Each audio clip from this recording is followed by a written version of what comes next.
A'udzubillahi minasyaitonir rajim. Bismillahirrahmanirrahim. Mari sama-sama kita buka majlis ilmu kita dengan Ummul Furqan Al-Fatihah. A'udzubillahi minasyaitonir rajim. Bismillahirrahmanirrahim. Alhamdulillahirabbil alamin.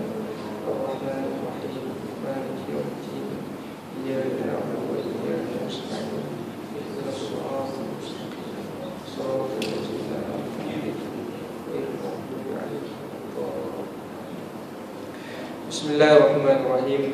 Innal hamdalillah nahmaduhu wa nasta'inuhu wa nastahdihi wa nastaghfiruh wa na'udzu billahi min shururi anfusina wa min sayyiati a'malina. Man yahdihillahu fala mudilla lahu wa man yudlil fala hadiya lahu. Asyhadu an la ilaha illallah wahdahu la syarika lahu wa asyhadu anna Muhammadan 'abduhu wa rasuluhu. Rabbi shrah li sadri wa yassir li amri wahlul 'uqdatam min lisani yafqahu qawli. Amma ba'd. Assalamualaikum warahmatullahi ta'ala wabarakatuh. قال الله تعالى في القرآن العظيم بعد أعوذ بالله من الشيطان الرجيم. بسم الله الرحمن الرحيم. وما كان لمؤمن ولا مؤمنة إذا قضى الله ورسوله أمرا أن يكون لهم الخيار من أمرهم ومن يعص الله ورسوله فقد ضل ضلالا مبينا. وقال النبي صلى الله عليه وسلم في الحديث إن أصدق الحديث كتاب الله وخير الحديث محمد صلى الله عليه وسلم شر الأمور محدثاتها وكل محدثة بدعة وكل بدعة ضلالة وكل ضلالة في النار أو كما قال النبي صلى الله عليه وسلم. Pertamanya yang dihormati kepada Tuan Pengerusi, kemudian kepada seluruh ahli jawatan kuasa, tuan-tuan imam, tuan-tuan bilan, para asatiz-asatizah yang hadir pada hari ini, muslimin dan juga muslimat, ibu-ibu dan bapa-bapa, kakak-kakak dan abah-abah yang dirahmati oleh Allah Subhanahu wa taala sekalian. Alhamdulillah, pertama-tama kita mengucapkan kesyukuran kepada Allah Subhanahu wa taala kerana dengan limpah kurnianya Allah masih lagi memberikan kepada kita kesempatan, ruang dan peluang untuk kita sama-sama hadir ke majlis ilmu ini dalam keadaan alhamdulillah kita diberikan kesempatan oleh Allah Subhanahu wa taala untuk solat maghrib secara berjamaah. Dalam keadaan kita lihat dalam cuti ini dan sebagainya, banyak program-program malam dengan pasar malamnya, dengan program-program keluar makan, gathering dengan keluarga dan sebagainya. Tapi alhamdulillah dalam cuti ini kita dapat hadir ke rumah Allah Subhanahu wa taala dengan penuh rasa keseronokan, penuh rasa keikhlasan, dan mudah-mudahan kedatangan kita pada malam yang berbahagia ini diberkati oleh Allah Subhanahu wa taala dan dikira sebagai amal di sisi Allah Subhanahu wa taala. Muslimin dan juga muslimah yang dirahmati oleh Allah Subhanahu wa taala, hari ini ana hanyalah menggantikan saja sebab sebelum ni subuh macam-macam masalah, tak boleh mari dan sebagainya. Kemudian pada hari ini bergantikan untuk melunaskanlah tugas ataupun amanah yang telah diberikan insya-Allah. Jadi hari ini insya-Allah kita akan buka satu tajuk yang biasa didengari kepada kita setiap tahun. Setiap masuknya bulan Rajab, itulah perkara yang utama yang akan diberitahukan kepada kita. Dalam masa yang sama juga kita selalu akan diberikan tentang fadilat-fadilat bulan Rajab dan sebagainya. Banyak penggunaan hadis dari segi dhabit hadis dan sebagainya. Kadang-kadang beberapa hadis yang bermasalah sebagainya kita tak sentuh hadis mengenai kelebihan fadilat bulan Rajab terutamanya.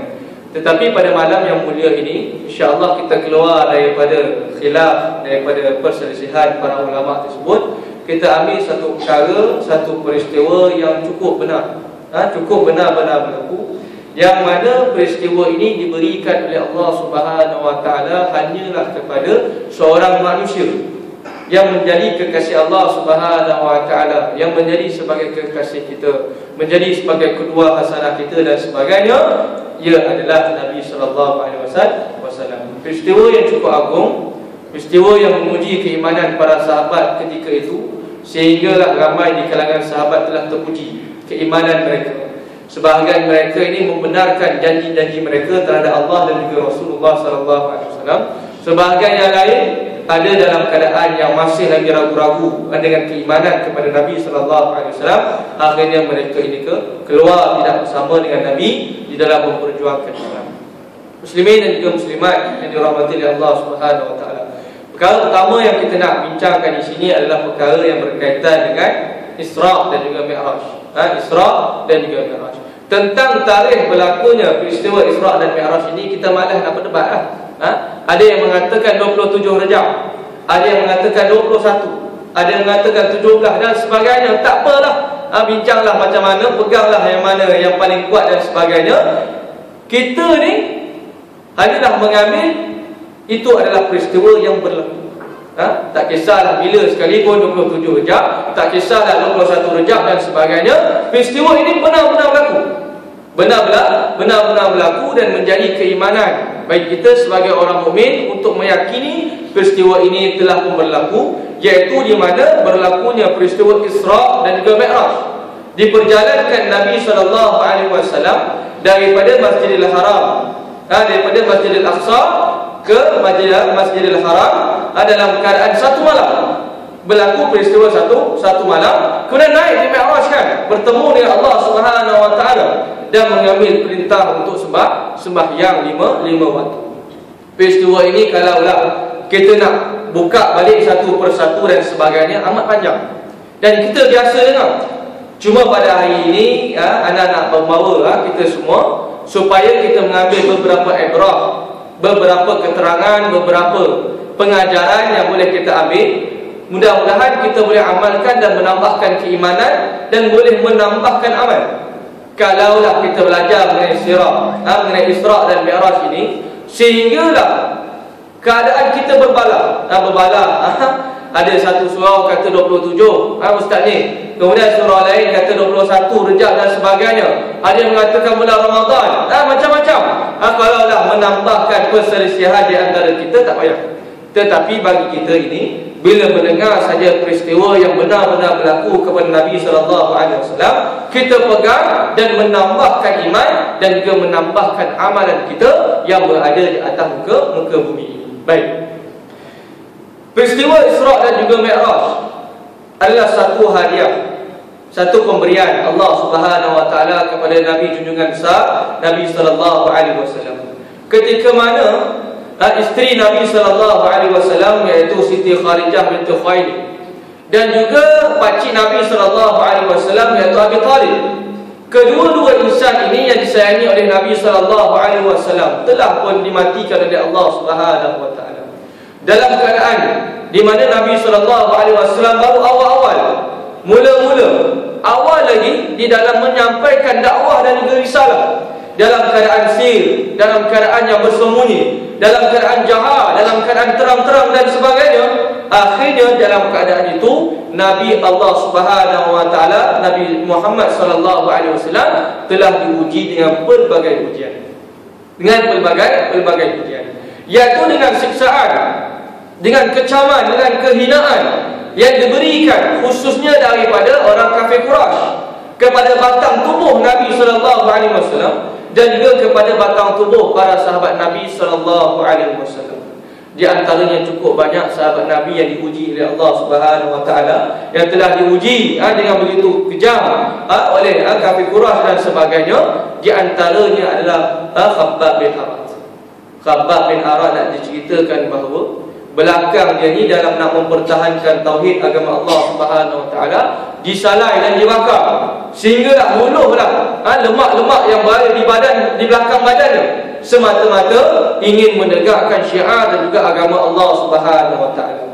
Dalam ujian yang begitu memenatkan, dalam ujian yang begitu menguji keimanan dan sebagainya, sehinggalah pada waktu itu juga ditarik juga dua insan yang agung.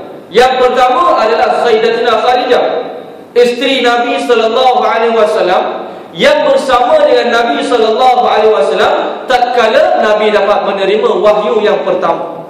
Nabi balik ke rumah, cerita dalam keadaan menggetar kepada isterinya yang tercinta bahawa didatangi oleh malaikat Jibril untuk meminta dia menyampaikan risalah dakwah. Dalam keadaan itulah fungsi ataupun peranan seorang isteri bagi seorang pejuang menenangkan hati Nabi sallallahu alaihi wasallam, mustahil Tuhan akan memberikan satu kecelakaan kepada manusia yang paling baik.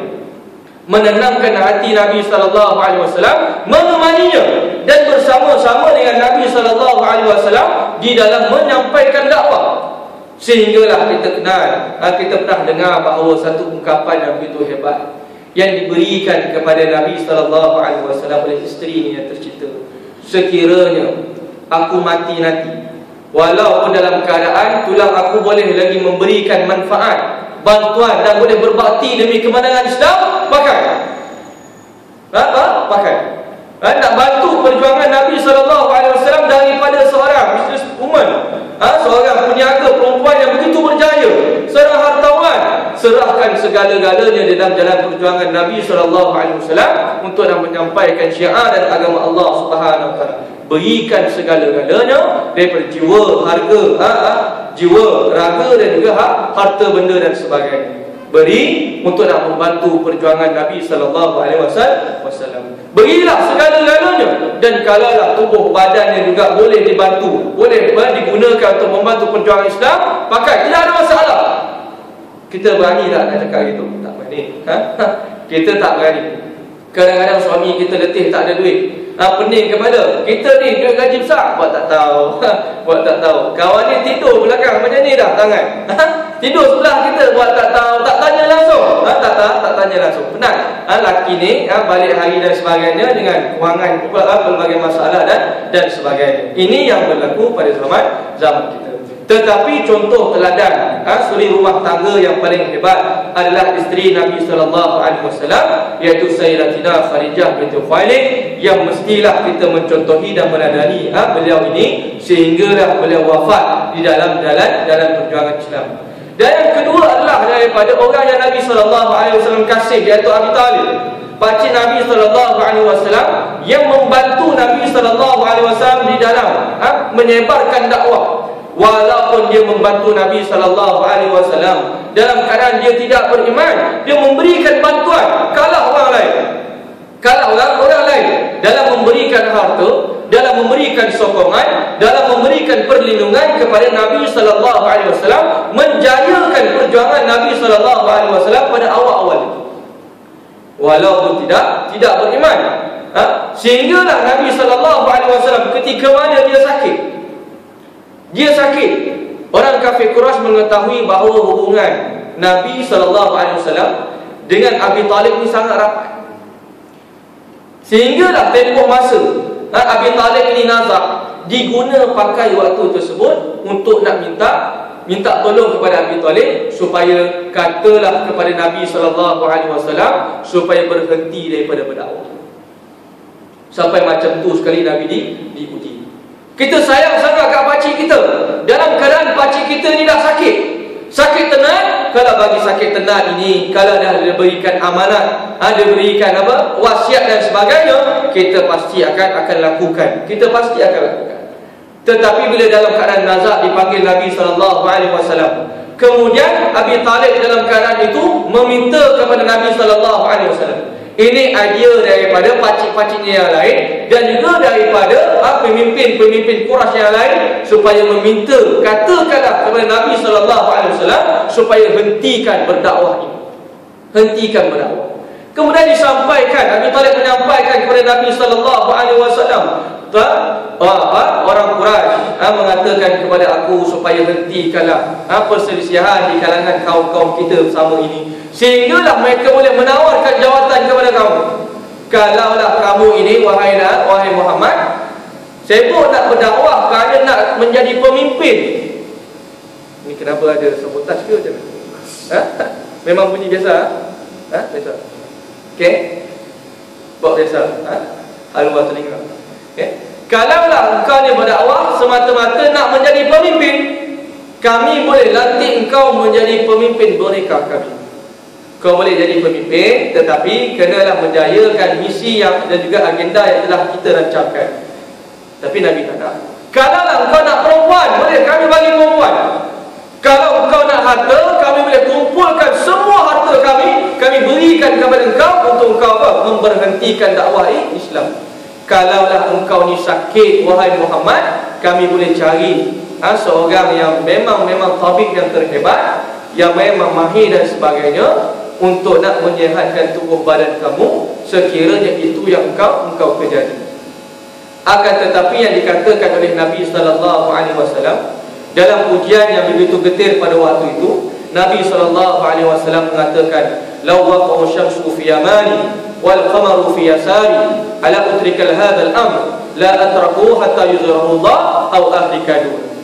Kalaulah diletakkan di sebelah tanganku akan matahari dan di sebelah kiriku akan bulan, untuk aku menghentikan dakwah Islam ini, aku sesekali tidak akan menghentikan dakwah untuk nak menyampaikan Islam kepada seluruh masyarakat dunia ini, sehinggalah Allah Subhanahu wa taala menzahirkan kemenangan Islam, ataupun sehinggalah aku mati ketitisan darah yang terakhir. Dua orang ini Nabi sangat kasih. Yang pertama adalah Sayyidatina Khadijah, yang kedua adalah Abi Talib. Sehinggalah kematian Abi Talib ini Nabi sangat sedih, sehinggalah Nabi mengharapkan dia ini dibalas oleh Allah Subhanahu wa taala dengan balasan yang baik. Dalam perkara itu Allah Subhanahu wa taala menegur Nabi sallallahu alaihi wasallam dan mengatakan bahawa innaka la tahdi man ahbabta walakinallaha yahdi man yasha. Wahai Muhammad, engkau tidak mampu untuk nak memberikan hidayah kepada orang yang engkau kasih, dan hanya sahaja Allah Subhanahu wa taala yang mampu memberikan hidayah kepada mereka yang dia kehendaki. Ini yang berlaku kepada dua orang yang Nabi sallallahu alaihi wasallam kasih. Dan bila telah diwafatkan, dimatikan kedua-duanya, di sini kita lihat bahawa ada satu perkara yang mesti kita tahu, bahawa apabila Allah Subhanahu wa taala menarik nyawa kedua-dua orang yang sangat membantu Nabi sallallahu alaihi wasallam dalam awal-awal perjuangan Nabi, sebenarnya Allah nak menunjukkan kepada Nabi sallallahu alaihi wasallam dan juga kepada kita semua bahawa kejayaan dalam dakwah Nabi sallallahu alaihi wasallam tak boleh bergantung kepada manusia. Kejayaan dakwah tak boleh bergantung dengan manusia, dengan harta benda, tak boleh. Tetapi mestilah pergantungan kita hanyalah kepada Allah Subhanahu wa taala. Nak mengatakan bahawa perjuangan Nabi sallallahu alaihi wasallam ini adalah untuk mencari keredaan Allah Subhanahu wa taala, sehinggalah Nabi sallallahu alaihi wasallam mengharapkan segala-galanya daripada Allah Subhanahu wa taala. Ini yang pertama. Dan apabila dimatikan, diwafatkan kedua-dua insan yang hebat ini, kemudian Nabi sallallahu alaihi wasallam diuji dengan yang lebih hebat. Apabila Islam susah, sukar untuk nak dilaksanakan, untuk nak disebarkan dan sebagainya, sehinggalah Nabi sallallahu alaihi wasallam terpaksa pergi meminta bantuan ke negara Taif. Satu negeri yang taklah sebesar mana, pergi di sana untuk nak mendapatkan bantuan. Pergi di sana. Bila pergi di sana, orang-orang kafir Quraisy ini mendapat tahu bahawa Nabi pergi ke sana kerana nakkan bantuan, nak berdakwah di sana dan sebagainya, supaya orang Taif dapat memeluk Islam dan sebagainya. Tetapi diketahui oleh orang kafir Quraisy, sehinggalah orang kafir Quraisy mengupah budak-budak jahat, budak-budak jahat, dan juga pemuda-pemuda yang jahat, yang jahil, yang dengki, yang hatinya gelap, supaya mempersendakan Nabi sallallahu alaihi wasallam, menghina, sehinggalah Nabi sallallahu alaihi wasallam dibalik batu sehinggalah cedera. Ini peristiwa yang amat benar, amat menyakitkan tubuh badan Nabi sallallahu alaihi wasallam, sehinggalah diceritakan dalam kitab sirah bahawa apabila Nabi kembali pulang keluar daripada Taif ini, Nabi berjalan nak pergi ke satu kebun, satu kebun. Dalam perjalanan tersebut dengar percikan darah Nabi sallallahu alaihi wasallam yang berada di dalam tumit kasut Nabi sallallahu alaihi wasallam. Nak mengatakan bahawa sukarnya dakwah itu, sukarnya menyebarkan Islam itu pada tatkala dalam keadaan itu.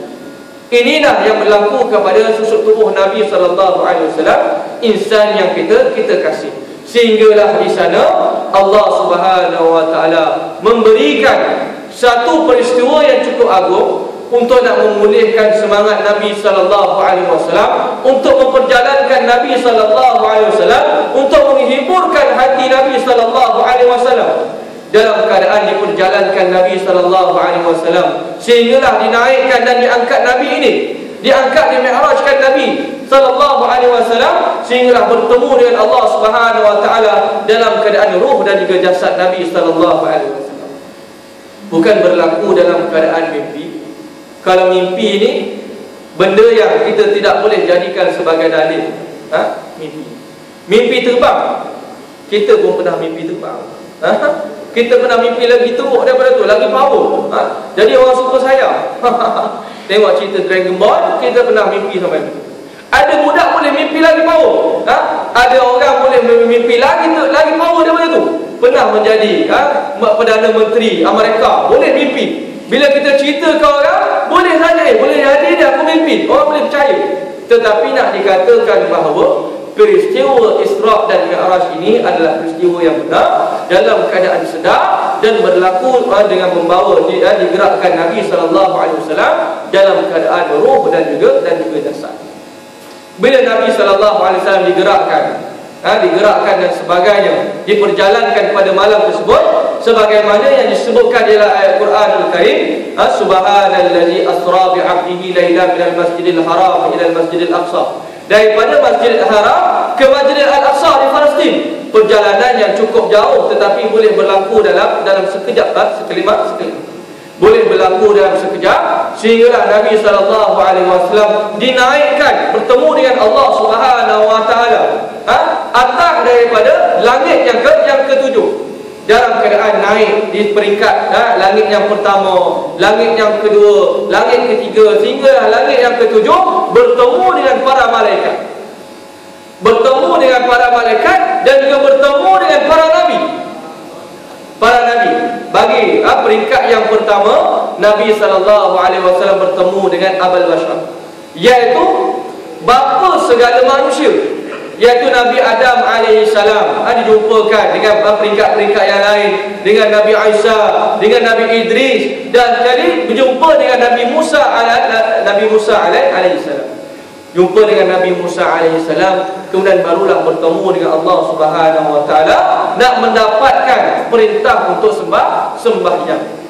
Dalam keadaan itulah kita kenal dan kita pernah belajar bahawa apabila berlakunya turunnya perintah sembahyang 50 waktu asalnya, kemudian turunnya Nabi bertemu dengan Nabi Musa AS.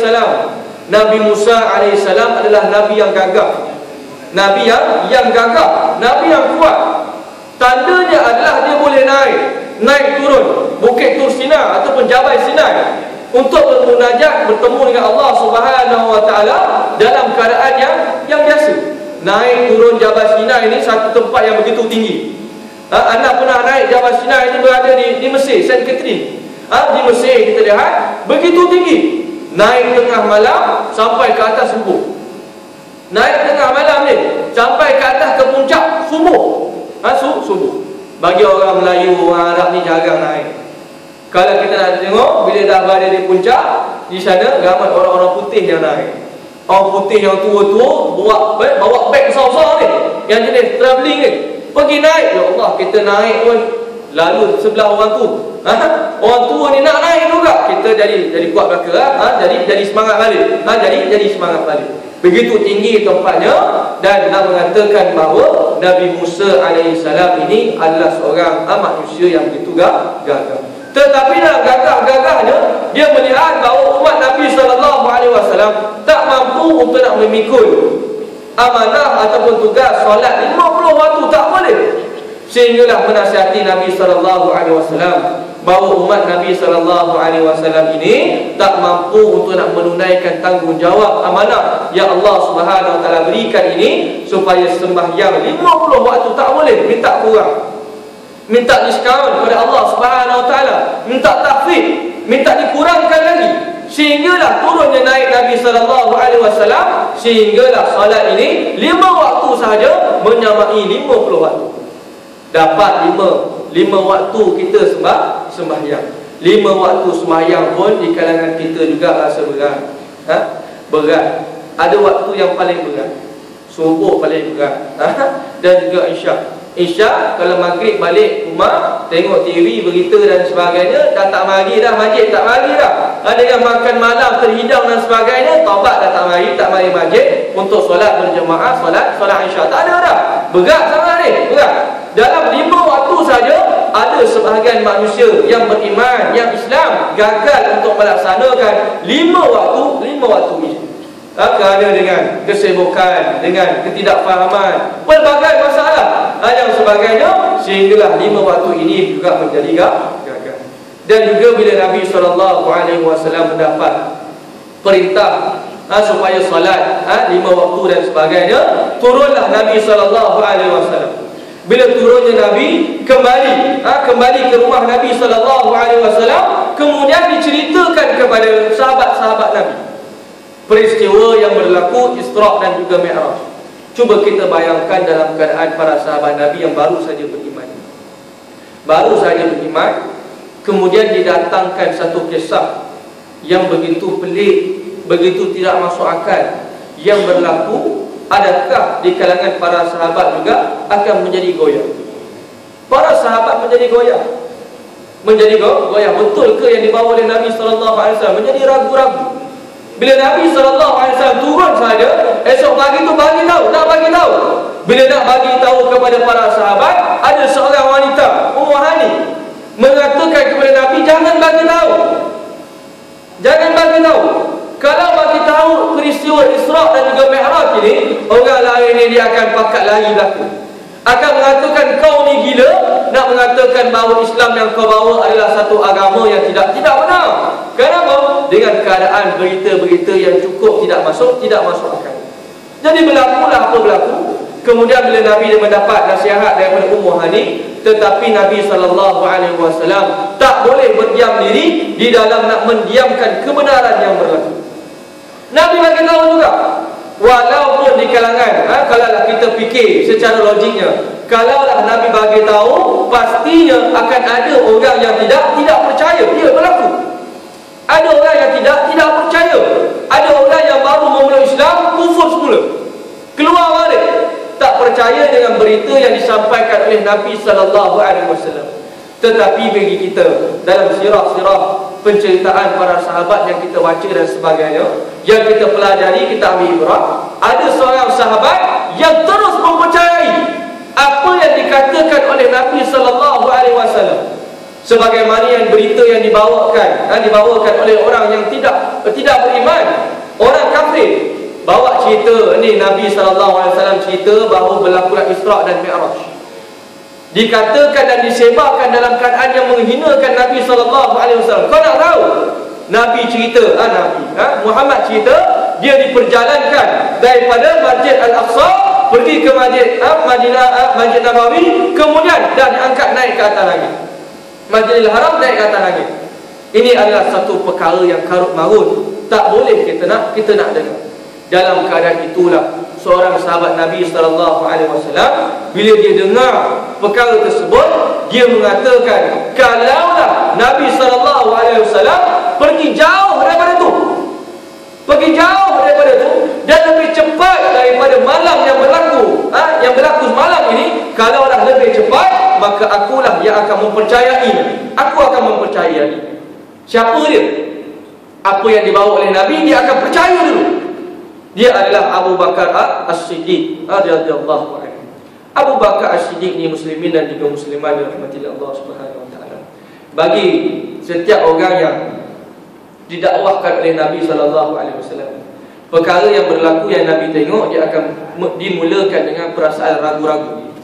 Bila Nabi SAW berdakwah, akan adanya perkataan-perkataan, soalan-soalan yang ragu-ragu. Adakah benarnya dakwah Nabi SAW? Benarnya Islam yang nak dibawa oleh Nabi SAW? Tetapi seorang batang tubuh ini dimulakan tiada ragu-ragu keislamannya, iaitu Abu Bakar As-Siddiq. Nak mengatakan kepada kita bahawa bila kita ini beriman kepada Allah Subhanahu wa taala, kita beriman kepada Nabi SAW, kita kena yakin segala apa yang dibawa, dikhabarkan dan disandarkan kepada Nabi SAW adalah perkara yang benar. Sebagaimana yang telah disabdakan oleh Nabi SAW dalam pelbagai pelbagai hadis, pelbagai perkhabaran, pelbagai yang diceritakan oleh para ulama, dan juga apa yang dibawa oleh para ulama ini, semuanya adalah benar-benar. Dan kalaulah kita hanya beriman sebahagian dan kita menolak kufur sebahagiannya, itu bukan Islam. Betul? Keboleh kita berkompromi, beriman dengan Nabi SAW dalam sebahagian perkara, dan kita beriman dengan Allah SWT sebahagian perkara, dan kita kufur sebahagian yang lain. Tak boleh. Sebagaimana yang anda mulakan tadi, wa ma kana lil mu'minin wa la mu'minatin idza qadallahu wa rasuluhu amra ay yakuna lahumul khiyarah min amrihim wa man ya'sillaha wa rasulahu faqad dhalla dhalalan mubina.